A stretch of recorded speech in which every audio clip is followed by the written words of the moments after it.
Muy bien, señoras y señores, tengan ustedes muy buenas tardes. Les damos la bienvenida al Salón Dorado Hipólito Yrigoyen de la Legislatura de la Ciudad Autónoma de Buenos Aires, en este acto en el que nos reunimos para celebrar la trayectoria de la doctora Melina Furman y su gran aporte para la ciencia y la educación. Melina es profesora, investigadora y divulgadora científica, autora de numerosos libros y diversos materiales para docentes y alumnos. Melina dedica parte de su vida a investigar y comunicar sobre la enseñanza del pensamiento crítico y curioso, desde el jardín de infantes hasta la universidad, y sobre la formación docente en el área de las ciencias. Es un gusto para nosotros poder ofrecer este reconocimiento por parte de la ciudad de Buenos Aires a una científica de este calibre. Y cuando hablamos de reconocimiento, nos referimos a la declaración número 595, que declara a la doctora Melina Furman personalidad destacada de la Ciudad Autónoma de Buenos Aires en el ámbito de la educación.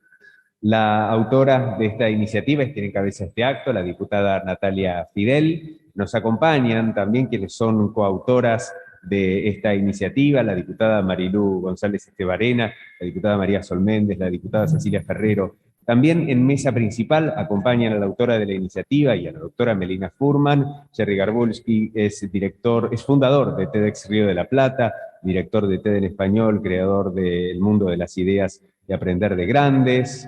El doctor Gabriel Gelon, que es doctor en biología, fundador de la Asociación Civil Expedición Ciencia, profesor de la Universidad de San Andrés.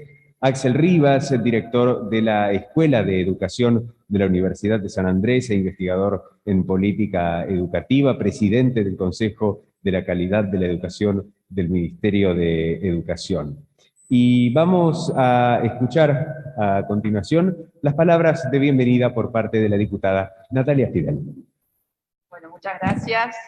Buenas tardes a todas y a todos. En primer lugar, les quería pedir disculpas a los que nos están mirando a través del canal de la legislatura, porque creo que nos entusiasmamos de volver a encontrarnos aquí en el Salón Dorado de la legislatura y se nos fue un poco los minutos, así que pido disculpas por el retraso. Para nosotros es una alegría muy, muy grande estar hoy en este evento de declaración de personalidad destacada de la doctora Melina Furman. Y quisiera empezar agradeciendo en primer lugar a los trabajadores de la casa por permitirnos volver a la presencialidad o a este esquema de formato mixto. La verdad que venimos trabajando desde abril del año pasado, que seguimos sesionando. Fue un proyecto que se votó en esta legislatura en plena pandemia y ahora vamos a ver el carácter simbólico que tuvo eso, pero agradecerles a los trabajadores de la casa en primer lugar, agradecer a mis compañeras y coautoras del proyecto, a las legisladoras Cecilia Ferrero, me confundí con las rubias, Cecilia Ferrero, Marilú González Estebarena y Sol Méndez, perdón. Muchas gracias por estar aquí presentes, por supuesto a los oradores y a los grandes expositores que me acompañan hoy, y por supuesto es un verdadero lujo y un placer poder contar en esta mesa y en este espacio de reflexión con estos grandes oradores.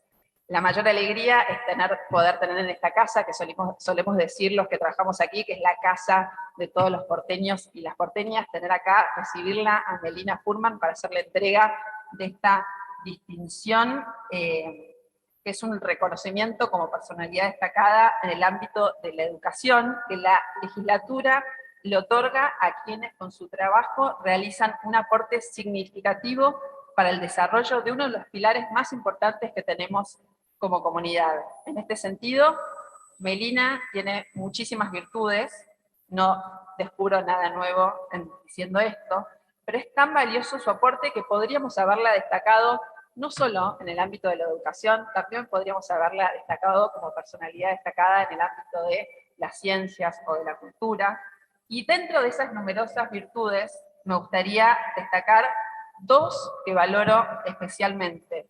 Una como madre de dos chicos, y la otra en mi rol como legisladora en la función pública.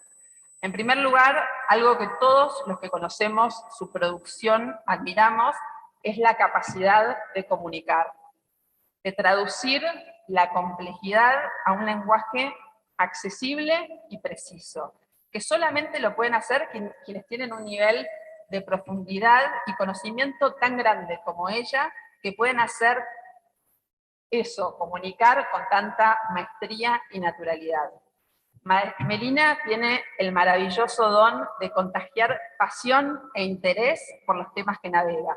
Por eso creo que no soy autorreferencial cuando digo que en plena pandemia, cuando estamos todos en cuarentenados, muchos de nosotros, muchos padres, agarramos de la mesita de luz o pedimos que nos trajeran la guía para criar hijos curiosos como un recurso que necesitábamos en ese momento de estar encerrados para poder acompañar y potenciar el aprendizaje de nuestros hijos en un momento tan particular como el que nos tocó vivir, y por eso digo que también es simbólico que este proyecto y que esta legislatura haya votado y la haya distinguido como personalidad destacada de esta ciudad en pleno momento de pandemia.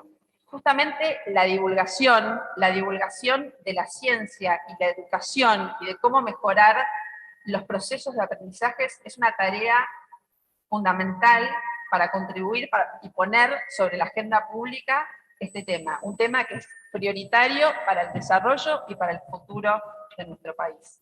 En este sentido, además, representa un desafío colectivo muy grande cuando vemos lo que nos deja la pandemia. Vos hablas de la pandemia como una marea, ¿no? Cuando vemos lo que nos dejó, entre otros impactos, están estas cifras que tanto se han repetido en los últimos tiempos, que es que el 60% de los chicos están debajo de la línea de pobreza, que 1 millón de alumnos han perdido el vínculo, tienen muy bajo o nulo vínculo con la escuela, y que durante 1 año y medio en muchas escuelas no hubo presencialidad durante 1 año y medio. Estos datos lo que nos muestran son una realidad compleja que habla de que las brechas sociales, productos del acceso a la educación en nuestro país, se han profundizado. Pero también tenemos un desafío enorme en un mundo en donde el desarrollo individual y colectivo está cada vez anclado al conocimiento y nos impone la necesidad de debatir, de pensar y de repensar la educación de manera permanente y prioritaria. En este sentido, el rol divulgador de Melina es sumamente enriquecedor y nos nutre en este proceso de debate, y en este sentido entiendo que el nuevo libro que me comprometo a leer, Enseñar Distinto, nos habla de cómo la pandemia abrió la puerta para avanzar en los cambios más profundos en la educación que venimos necesitando hace tanto tiempo. En segundo lugar, destacar el aporte del trabajo de Melina en el plano académico y de formación docente, porque contribuyen a entender cómo nuestro sistema educativo puede ser cada vez mejor. Cómo hacemos de la docencia un proceso de innovación permanente, donde se revisan las viejas lógicas arraigadas, se redefine el sentido de la enseñanza y se conecta con los verdaderos problemas o la resolución de los problemas del mundo actual. En este sentido, Melina y su trabajo, con mucha generosidad, nos ponen a disposición herramientas para abrir la curiosidad y el mundo de intereses de los alumnos, para conectarlos con la escuela y desde allí potenciar el deseo de seguir aprendiendo durante toda la vida, que entre otras cosas no son más que herramientas para poder desarrollar el proyecto de vida que cada uno quiere. Por eso, para finalizar, y ahora sí, escuchar a los grandes oradores que nos acompañan hoy, creo que este reconocimiento no es solamente un reconocimiento a tu trabajo y a tu trayectoria, sino también es un mensaje a todos nosotros sobre dónde tiene que estar puesto, dónde es el desafío en el que nos tenemos que abocar, cuáles son los esfuerzos, a dónde tenemos que abocar nuestros mayores esfuerzos. Y Melina también representa a muchas personas que contribuyen, que con sus aportes extraordinarios nos desafían de modo permanente a redefinir, a repensar, a redefinir nuestras estructuras, a pensar la educación de esta y de las próximas generaciones. Así que, sin más, le voy a dar la palabra a un amigo exipequiano, Axel Rivas. Gracias, Nati.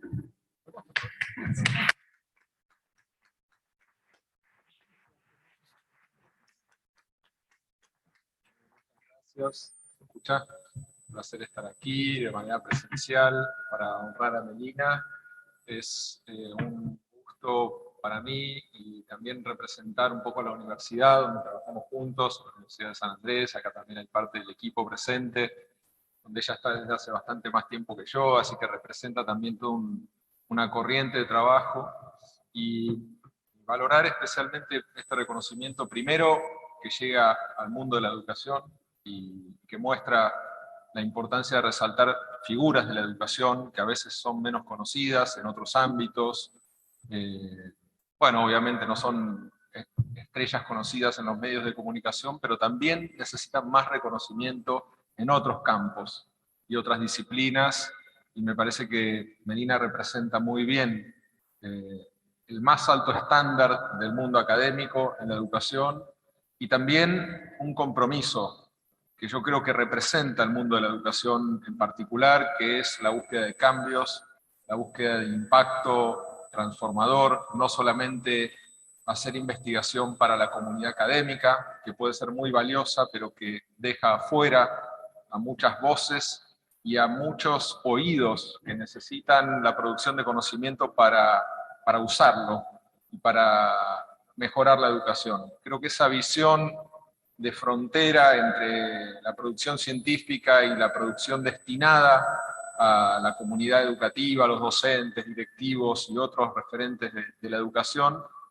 es un poco la forma de trabajo de Melina, pero es también un poco la forma de trabajo que tenemos en el mundo de la educación. Obviamente hay muchas excepciones, pero el mundo de la educación está muy cerca del campo profesional de actuación, especialmente la enorme comunidad de docentes que tiene el país. Entonces, reconocer a una científica de la educación es también reconocer una forma de hacer ciencia que está buscando transformar la realidad de manera muy directa. Y en el caso de Melina, claramente eso está representado por estas fronteras que ella ha logrado unir.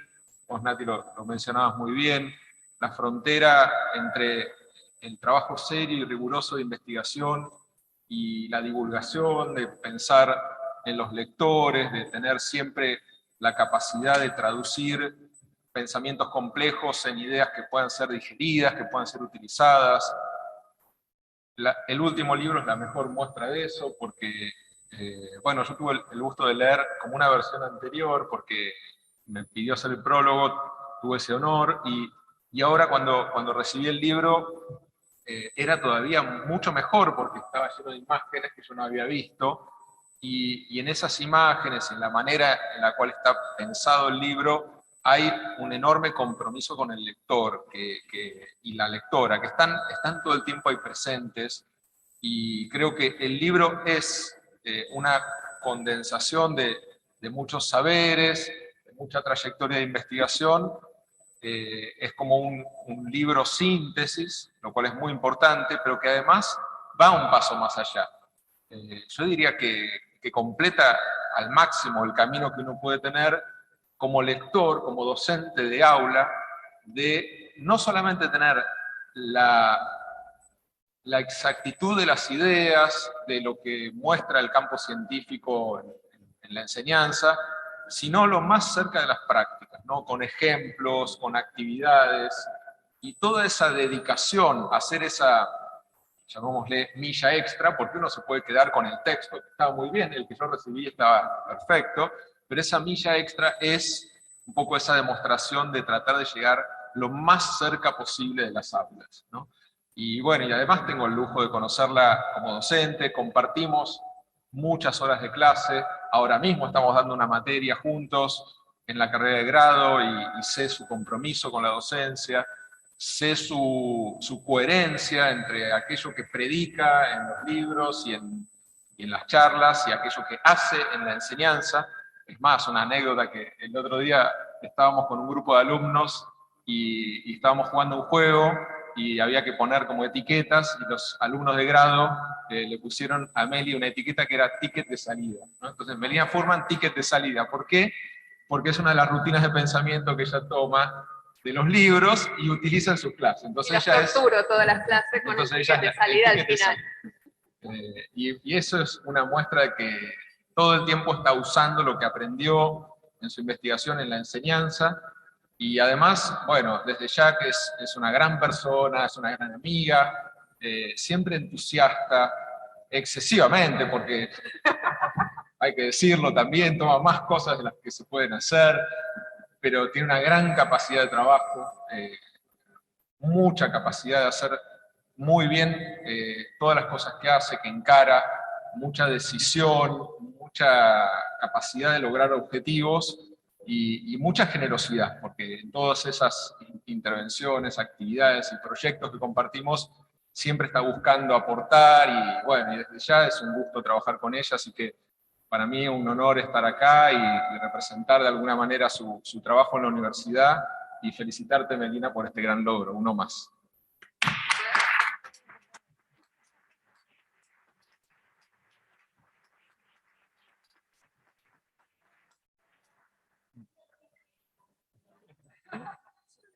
Vamos a escuchar a continuación las palabras del doctor Gracias, Abu.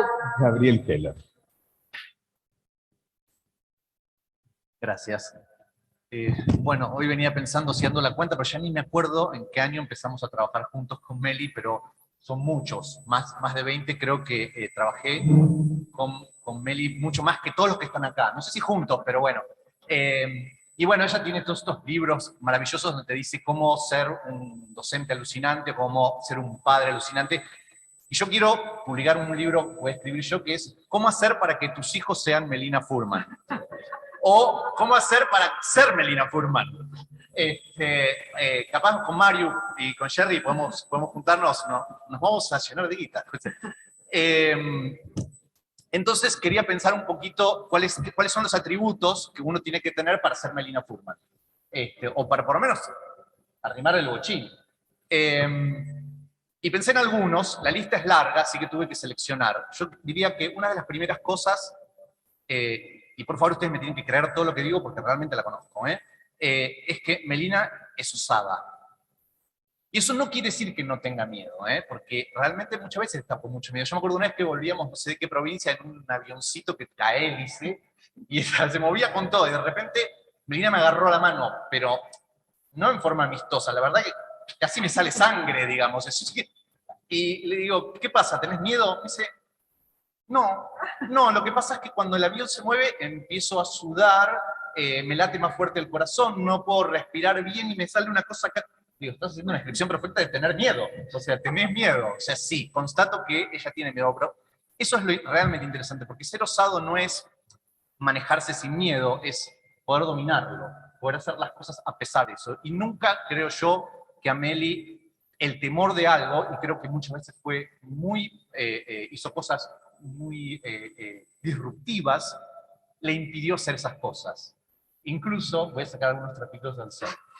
Me acuerdo una cosa Tenía que que saber hizo esto cuando te invitaba. Que alucinante, una cosa que para mí, o sea, es como el ejemplo de vida.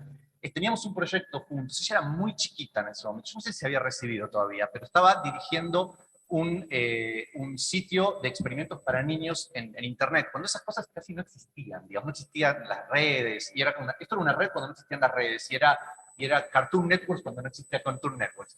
Y estábamos en un edificio, yo ya me tenía ido, en realidad ya estaba en un edificio del ministerio, en ese momento era la parte de ciencia del Ministerio de Educación.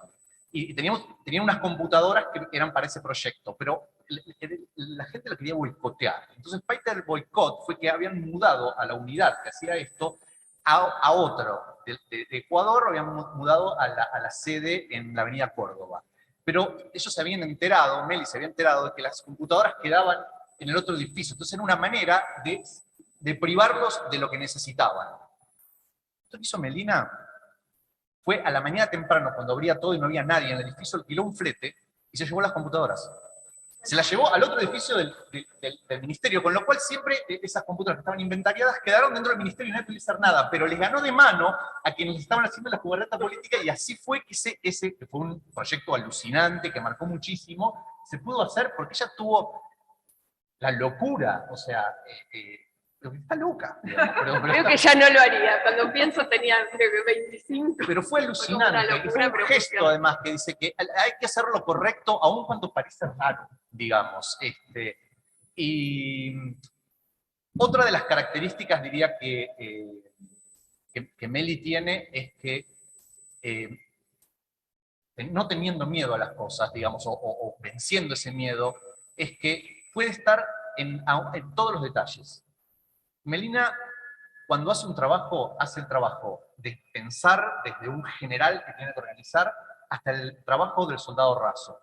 Cuando Axel dice que tiene una enorme capacidad de trabajo, pero también es porque le gusta estar en el llano haciendo lo que tiene que hacer. Yo fui a campamentos donde había que caminar kilómetros de un lugar a otro, y ella estaba caminando de un lugar a otro, y así lo sigue haciendo. Cuando hay que escribir una secuencia didáctica, se pone y hace la secuencia didáctica, cuando hay que hacer otra cosa, siempre está trabajando. Entonces, no se estratosferiza, digamos. Sigue estando en la estratosfera, pero es capaz de estar en ese otro lugar también.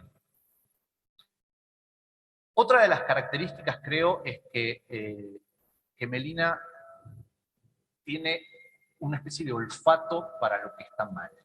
Y es muy gracioso, lo digo olfato porque arruga la nariz cuando te lo dice. Dice, no está bien eso. Dice, eso no está bueno. Y es genial porque yo me hubiese sacado y hubiese dicho, no, pero esto qué sé yo, qué sé cuánto. Y ella, siempre con amor, siempre con mucha dulzura, porque nunca inspira miedo, digamos, dice, no está bueno eso. Y es una detección de separar claramente lo que es de calidad de lo que no es de calidad. Y eso es extremadamente importante, tener esa visión y poder compartirla, y poder compartirla con esa dulzura también. Otra de las características, si ustedes quieren, tanto la dama como el caballero, volverse más, melinizarse en su vida, es la capacidad de divertirse haciendo lo que uno hace. No digo que no sufra, no digo que no haya ansiedades, pero cuando está en el lugar, Meli se divierte. Y esto no quiere decir que ya, rápidamente se divierte. Poder divertirse, y esto es algo muy bueno que creo que le dice a los docentes y a los estudiantes, poder divertirse con lo que uno hace es un ejercicio activo, volitivo, que uno tiene que decidir hacer. Como Mary Poppins, que dice, cuando tenés un trabajo y te haces un trabajo que no te gusta, encontrás algo que te gusta y el trabajo es un juego. Y ella sabe jugar, sabe encontrar esas cosas, sabe divertirse. Yo, de hecho, me he divertido muchísimo. Me acuerdo ahora en un campamento, que por ahí teníamos una fiesta de disfraces, por ejemplo, en medio del campamento, y ella se disfrazaba, hacía todas esas cosas, todas esas locuras. La última está muy relacionada con esta, y es que Melina verdaderamente ama lo que hace. Y yo creo que ahí está la clave. Y eso es porque tuvo la suerte de poder hacer lo que más le gustaba, pero también justamente lo que pasa con la diversión, que es que ella se asegura de que esas cosas las va a hacer de tal manera que las pueda amar. Y pone lo que tiene de sí para poder amar esa tarea. Así que yo creo que estas son más o menos las características. Hay otras, hay muchas que la hacen única y maravillosa. Yo les dije al principio que todo lo que digan cuando compren mi libro me tienen que creer porque la conozco mucho, pero en realidad tengo que descenderme totalmente de lo que voy a decir. En realidad no pueden creer absolutamente nada de lo que yo diga. Porque yo la verdad es que, como muchos de nosotros acá, no me puedo pensar a mí mismo sin Melina Furman en mi vida. Yo en algún punto soy Melina Furman, digamos. No puedo mirarme a mí mismo y pensarme de otra manera que no incluya todo lo que ella cambió en mi vida. Ella me hizo lo que soy en gran medida. Y la verdad es que estoy contento. Así que les diría que no me crean nada, porque la quiero tanto, que cualquier cosa que diga de ella está totalmente sesgado y mejor busquen a alguna persona más objetiva.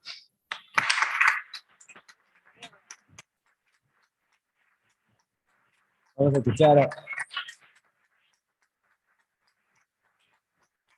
continuación las palabras del doctor Terry Garbelski.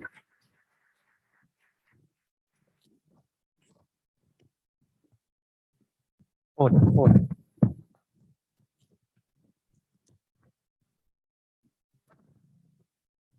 Ahora veo. Siempre tuve la fantasía Siempre tuve la fantasía, gracias por los gestos de sacate el barbijo.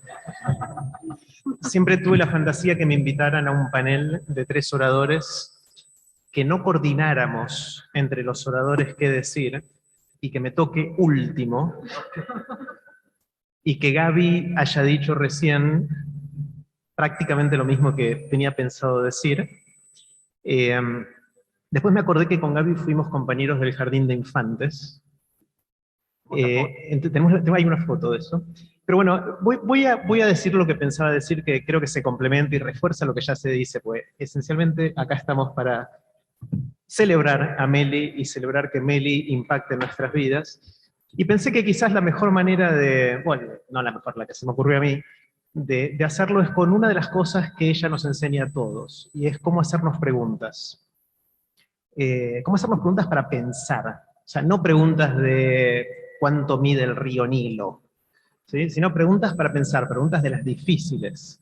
Que Meli es una sembradora serial de preguntas, entonces decidí hacerme una pregunta sobre Meli y ver si la podía contestar de alguna manera, que Gaby ya lo hizo en parte, y también Axel. Y la pregunta que me propuso responder es: ¿cómo puede ser que una sola persona, en este caso Meli, pueda ser tan única en poder enfrentar los desafíos de la educación, pero podría haberlo hecho en cualquier otro área del quehacer humano, de una manera tan original, con tanta profundidad y con tanto impacto, ¿no? O sea, si estamos acá es porque estamos de acuerdo que Meli tiene ese tipo de características. Y Meli siempre está buscando preguntas. Veo ahora la camarita. Acá tenemos una camarita para los que nos están viendo por YouTube, y acá hay gente que están acá, ¿no? Pues ya no sé qué creer, ¿no? Pero hay gente que está sentada acá también y hace exactamente 4 días fuimos a almorzar con Meli, y Meli me dice, no sé si te acuerdas, Meli, pero me dijiste: hay algo muy mal con la hibridez. No dijiste hibridez, dijiste con la enseñanza híbrida, y lo difícil que es para los docentes hoy dar clase con algunos de sus alumnos presentes y otros en una cámara. Así que yo ahora estoy muy consciente de esa conversación y miro un ratito para ahí, un ratito para allá y todo ese tipo de cosas. Pero bueno, la pregunta es cómo hacer para abordar esa pregunta tan amplia, ¿no? De cómo tratar de, aunque sea, pensar posibles respuestas a la pregunta de qué es lo que hace que Meli sea tan única y que tenga tanto impacto en tantas cosas, ¿no? Entonces lo que hice fue otra cosa para empezar a abordar esa pregunta, otra cosa que me enseñó Meli, que tiene un nombre técnico, se llama mapas mentales, y que lo usamos en muchas de las cosas que hacemos juntos. Entonces, esta acá es mi machetito, que es mi mapa mental de posibles respuestas a la pregunta de cómo Meli puede ser tan única, y ya les anticipo que no tengo la respuesta, pero tengo hipótesis. Hipótesis es cuando uno empieza a hacer listas de posibles respuestas, después tendremos que hacer el experimento para ver realmente cuál de todas estas es. Pero tengo una sospecha de por dónde va. Así que voy a compartir con ustedes algunas hipótesis de por qué creo que Meli es tan única. Tengo 5. La primera hipótesis era lo que decía Gaby de la capacidad de trabajo infinito. Con Meli hicimos bastante proyectos juntos, y yo soy siempre el primero que quiere un intervalo. Paremos un poquito, hagamos un... Y Meli dice: no, sigamos un poco más.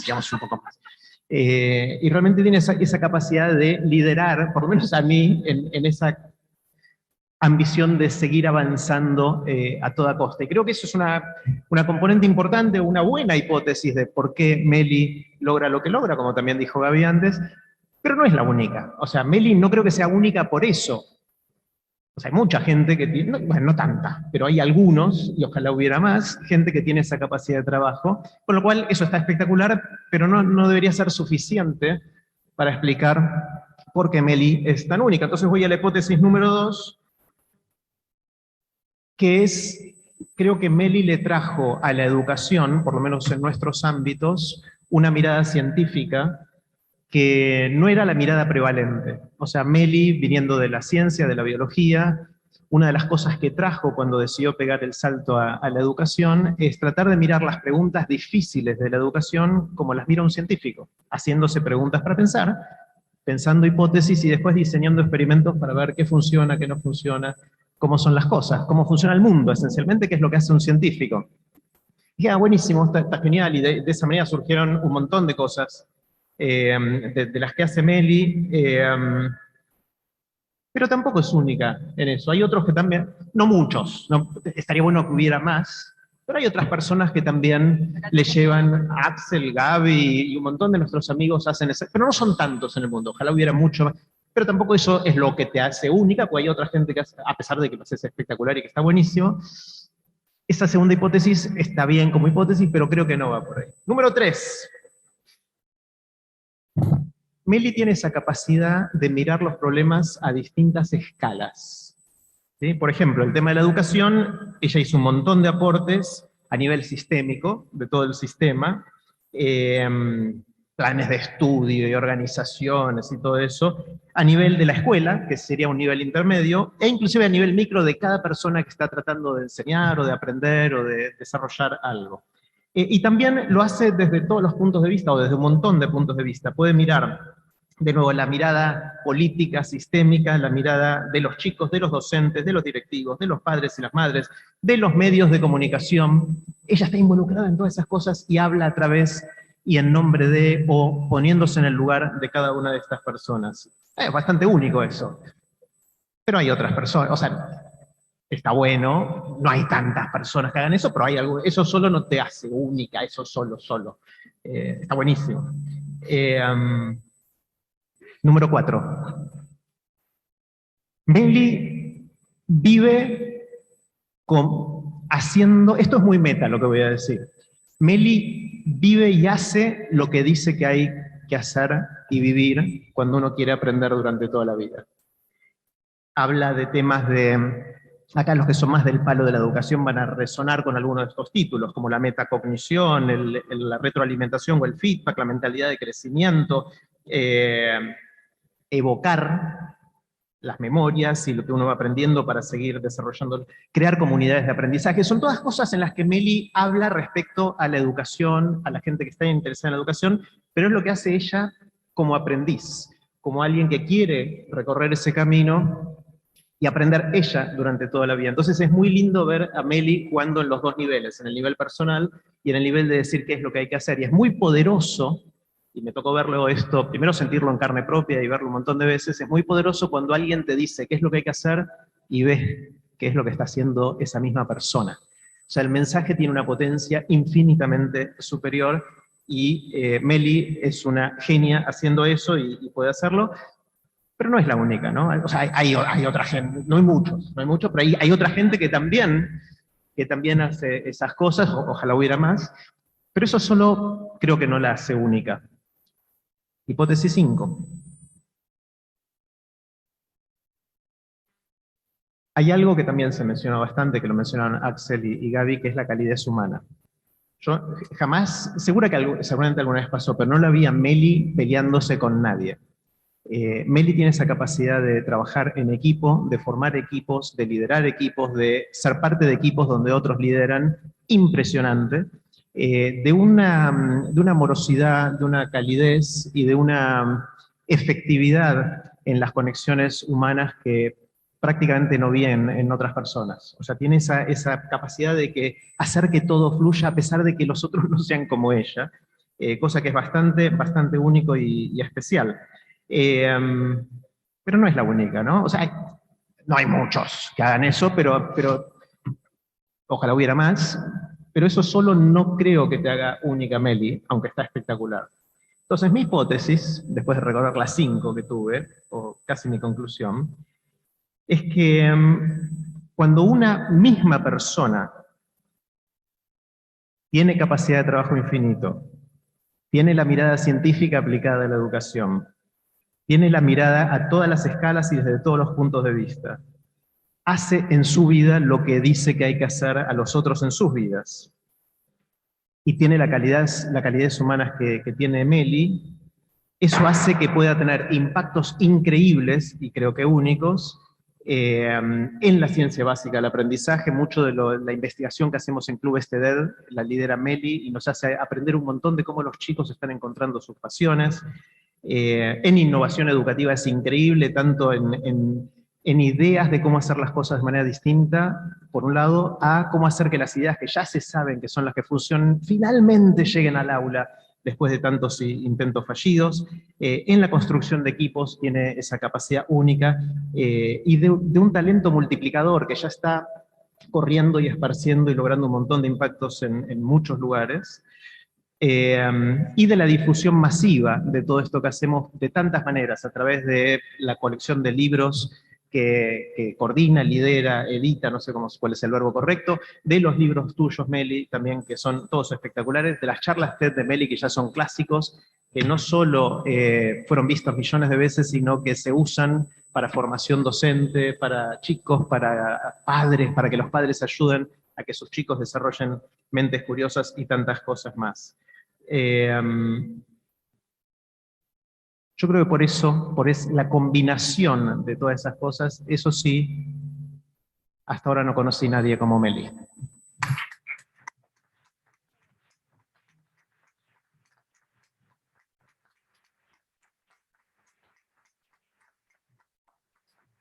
Bueno, muy bien, a continuación vamos a invitar a la diputada Natalia Fidel y a la doctora Melina Furman a pasar al frente del escenario. Y vamos a dar cumplimiento a lo votado por el cuerpo legislativo. Invitamos a la doctora Furman. Declaración número 595. Declárase personalidad destacada de la Ciudad Autónoma de Buenos Aires en el ámbito de la educación a la doctora Melina Furman.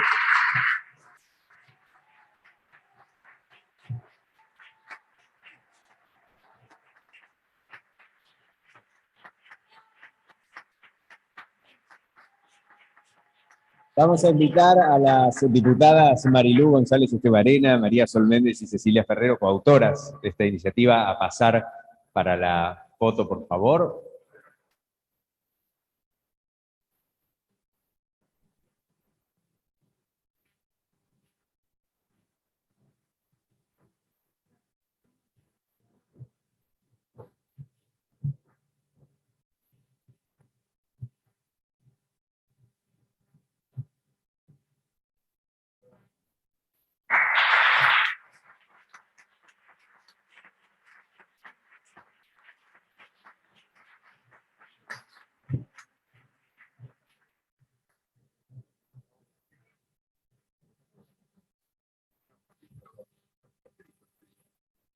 Invitamos a los oradores.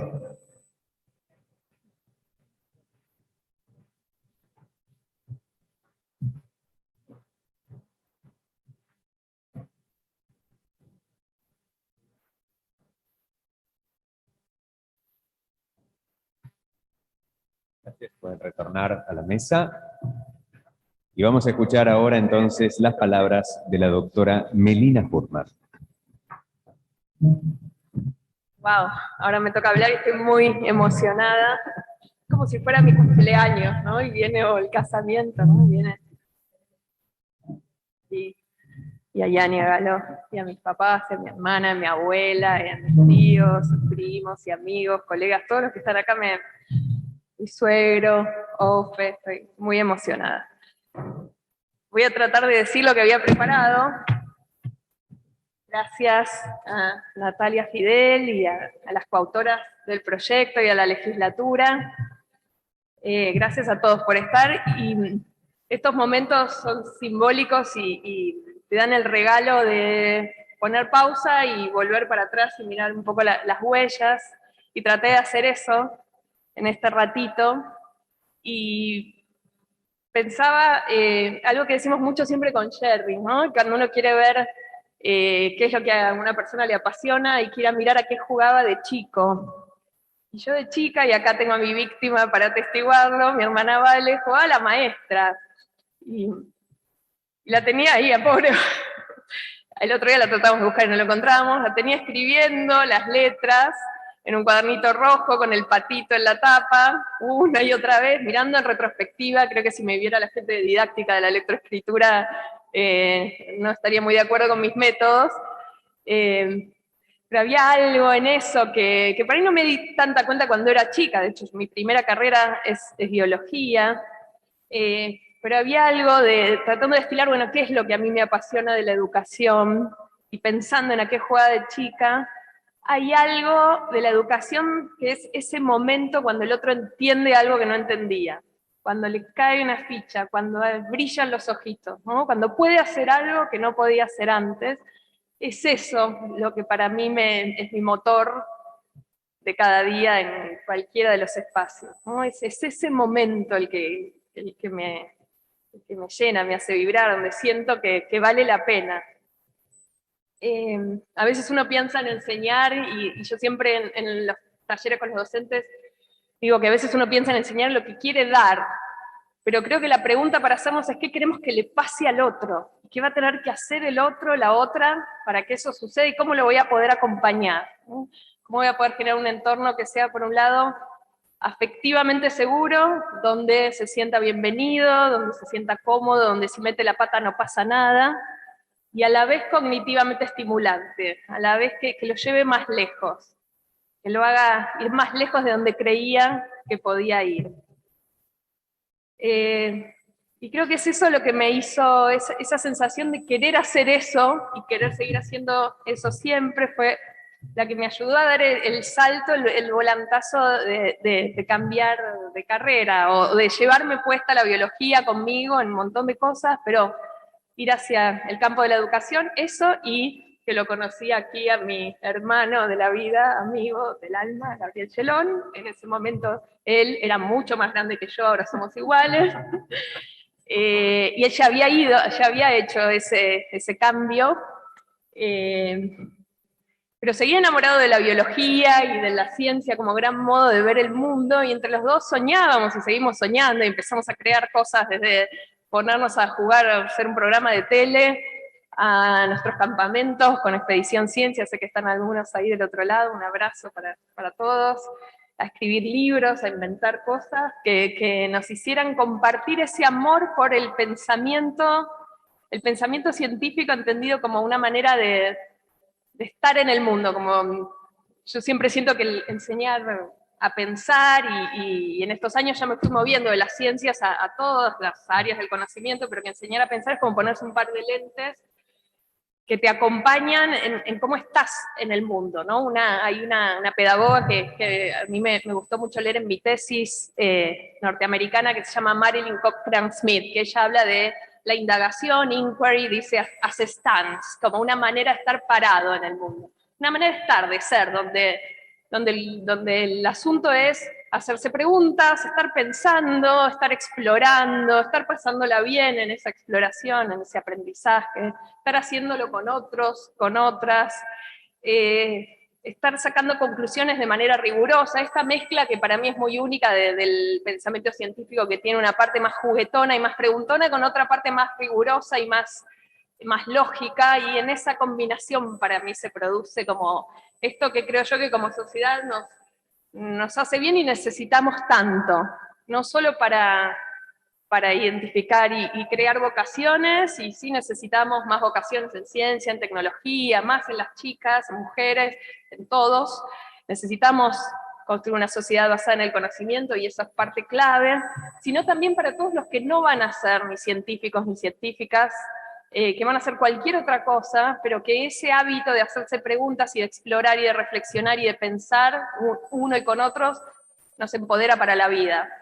Así que bueno, empezamos con Gaby inventando montones de cosas, después fueron años donde él ya estaba en Estados Unidos, yo me fui a otro lado a seguir estudiando, y creo que esa fue otra de las paradas. El otro día hablábamos con Jerry, ¿cuáles son esos momentos bisagra de la vida que te cambian, ¿no? Y que uno dice, si iba para acá pasaba una cosa, si iba para acá pasaba otra. Y creo que ese fue el segundo, y fue irme unos años a estudiar afuera, a estudiar educación, y aquí sé que hay algunos amigos de la Comisión Fulbright que fueron quienes me apoyaron para poder ir a hacer la maestría y después el doctorado en Estados Unidos, y lo que me pasó ahí, más allá de vivir en otro país y de estudiar, es que empecé a trabajar en escuelas de allá. Y cuando uno va a escuelas de otro país, y trato de hacerlo, y con Axel lo hacemos todo el tiempo cada vez que viajamos, y con Fabio, acá mi esposo, solemos ir a explorar escuelas cuando nos vamos de viaje, hay algo de trabajar en escuelas de otro país que te hace desnaturalizar ciertas maneras de hacer las cosas, ¿no? Cosas que te parecen obvias, que siempre fueron así, pero que cuando vas a otro país y ves que las hacen de otras maneras, te das cuenta de que podés hacer algo distinto cuando estás de vuelta en casa. Y para mí eso fue muy clave, sobre todo porque yo trabajaba en escuelas que ellos consideraban de alta pobreza, high poverty schools, y que cuando uno iba a los edificios eran hermosos, no había ni una gota de pintura que faltaba, y estaban llenos de tecnología, ¿no? Yo me acuerdo en una clase levantando la mano ahí tímidamente y decir, en mi inglés, que esto no me parece tan high poverty, no se ven tan mal estas escuelas, pero había algo ahí, ¿no? Por supuesto tenían muchos desafíos que resolver esas escuelas también, pero ahí me di cuenta en la piel, en el cuerpo, como nunca antes, que la diferencia para bien y para mal la hacían los docentes, ¿no? Y no solo los docentes en términos de su ser, sino de su método, de cómo enseñaban.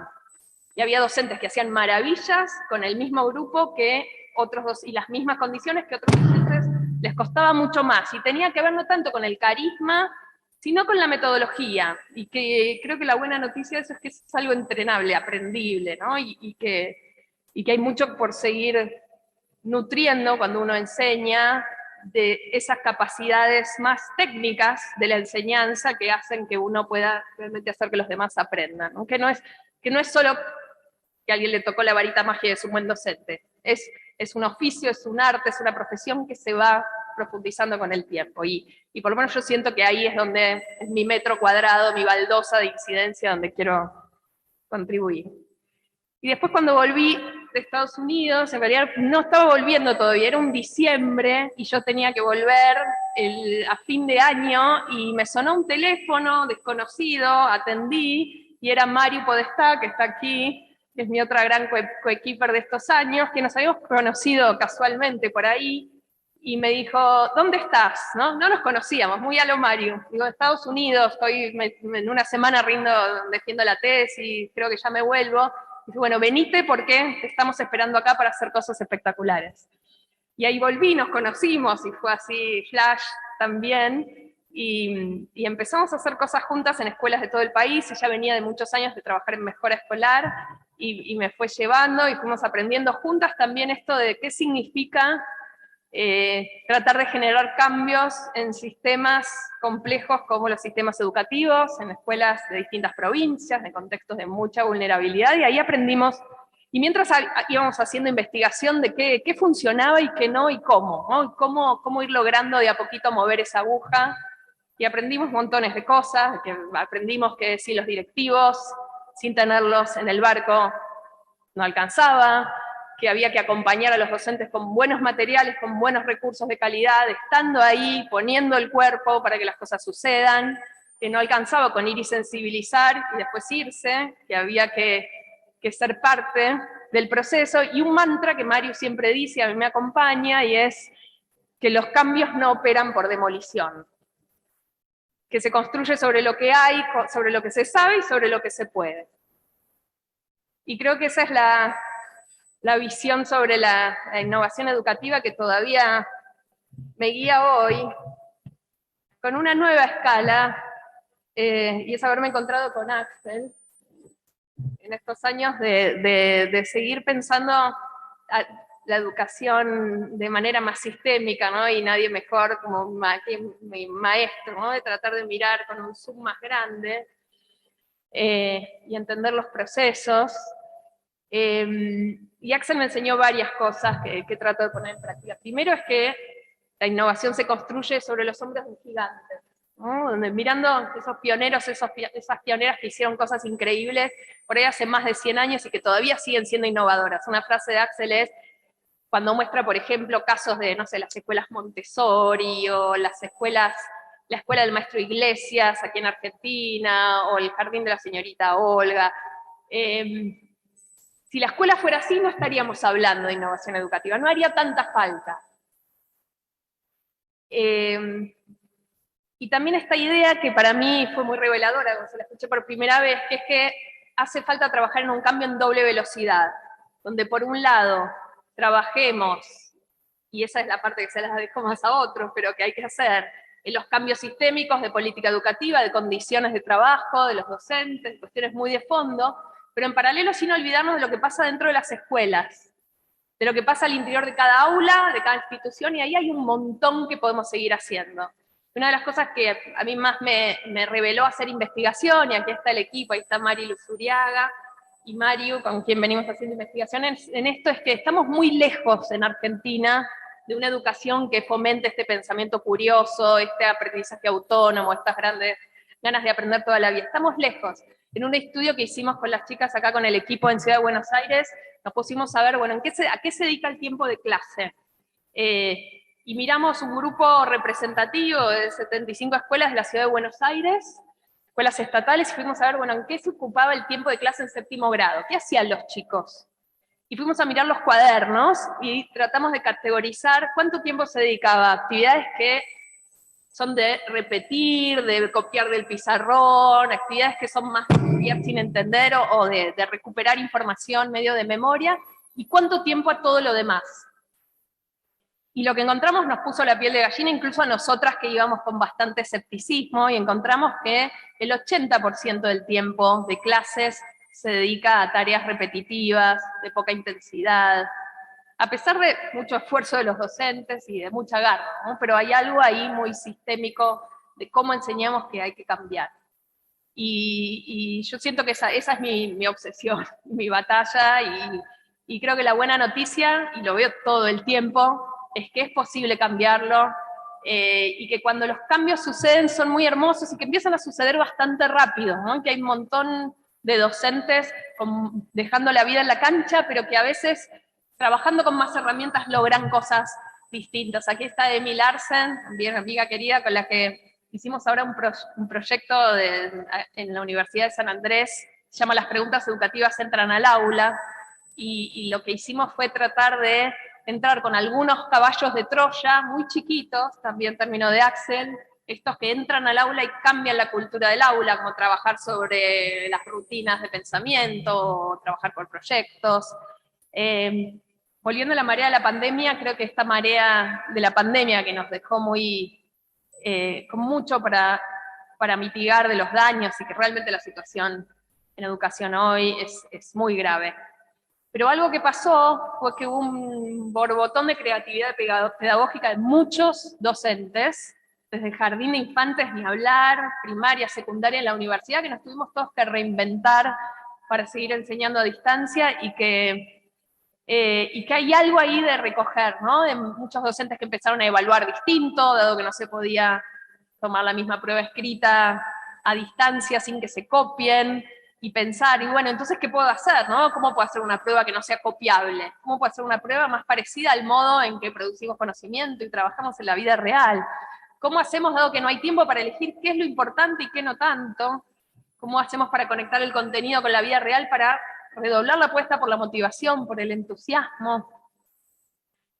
El otro día me contaban dos profes, ahora el viernes, tuve una reunión de un proyecto Planea, en el que venimos trabajando con UNICEF Argentina, con profesores de secundaria de Tucumán.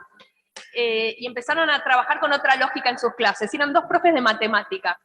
Y una me decía que antes los chicos le preguntaban, ¿qué hora es, profe? Como, ¿cuánto falta? ¿No? Y ahora le preguntábamos como, ¿qué hora es? ¿Ya se pasó la clase? Y la otra decía, sí, a mí los chicos antes cuando yo venía por el pasillo, ellos se iban para otro lado. Pero ahora me corren para decirme, profe, ¿me explica cómo es el ejercicio? Y venían haciendo unos acertijos matemáticos y que tenían ganas de saber la respuesta.